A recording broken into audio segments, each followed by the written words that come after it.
More recently, there's been an emphasis on the decolonization of higher education. Why this sudden apparent interest in decolonizing higher education? Well, I note that you put sudden in inverted commas, and that's quite the correct form. Let me sort of own up to my perspective on it. Decolonization and intersectionalism, as far as I'm concerned, began in the communities, certainly in Britain, in community education. It didn't begin in universities, Russell Group or otherwise. It began in community groups, in libraries, community centers, local study groups, outside of official institutions, community researchers who went away and did their own research. Those are the people who pioneered this field of study, of decolonization. It also occurred with local sort of historians, local researchers in local institutes who were doing their own process of decolonization, or they didn't call it that. They were just trying to find out who lived in their parish, who lived in their locality 500 years ago, 600 years ago, 400 years ago. And as a consequence of doing that, they found often diversity. And that forced them to decolonize their archives and to decolonize their own local history because of the evidence that they found. So this stuff began outside of official academia. And official academia was extraordinarily resistant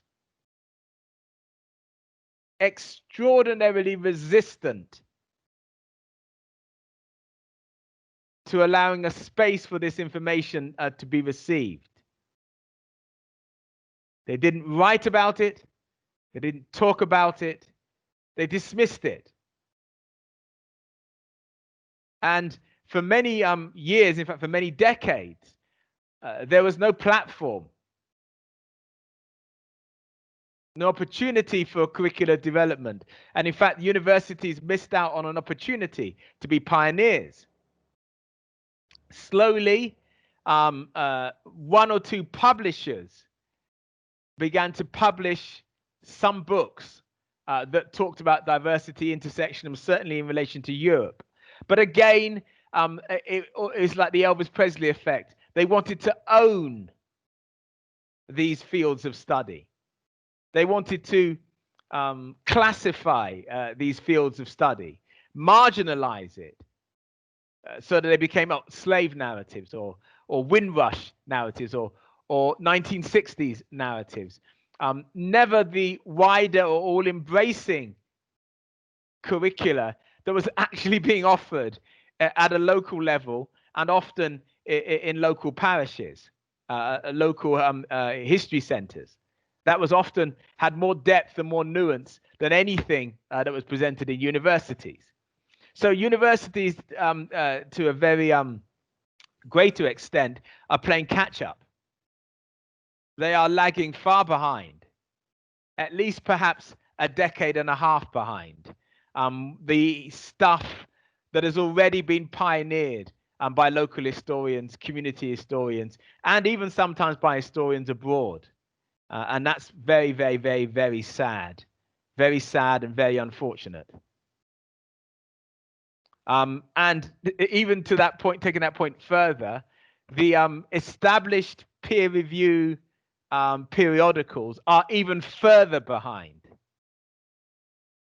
They are looking for a translator that fits a certain ethnic demographic who can present this information to their audience.